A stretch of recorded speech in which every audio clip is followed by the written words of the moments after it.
Dyer's Daily. Through the various projects that I am involved in, most of which are spearheaded by myself, I get to listen to a lot of music, mostly old, but also some new with perhaps a vintage connection or a retro connection. And one of those that I discovered fairly recently was from a guy called Lee O'Brien. And I do a podcast called The Quocast, which is a Status Quo fan podcast. It's available on all podcasting platforms.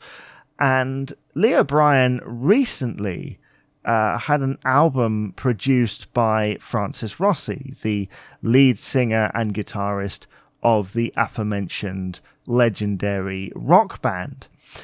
And there's one track on it which really, oh my goodness, it's such a good song.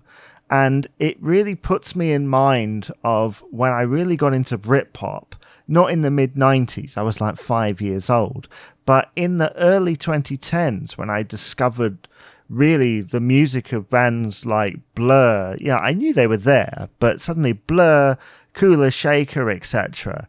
were at the forefront of my musical journey at that point. I was in my sort of late teens, early 20s.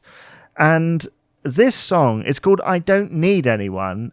And I must get the intonation right. I did a video review of the album, which is out there. The album's called This Is Me.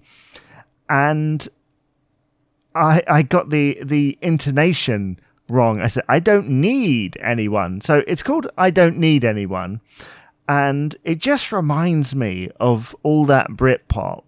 And I have to say, at the moment where things have not been really easy at times, that song has been something of a soundtrack. And I feel like if you are preparing like a Britpop flavored playlist right now, stick that in the middle. You probably wouldn't notice the difference. Everything is on point. And to be honest, the rest of the album is the same. The production is top notch. The playing from Lee, Francis, and Andy Brook as well is exceptional. And that song in particular, I love that sort of Blur type chorus and the very, I don't know whether it's intentional, but the Kula Shaker type bits in the middle as well. And I do recommend to go and check it out. It's called I Don't Need Anyone from the album This Is Me by Lee O'Brien.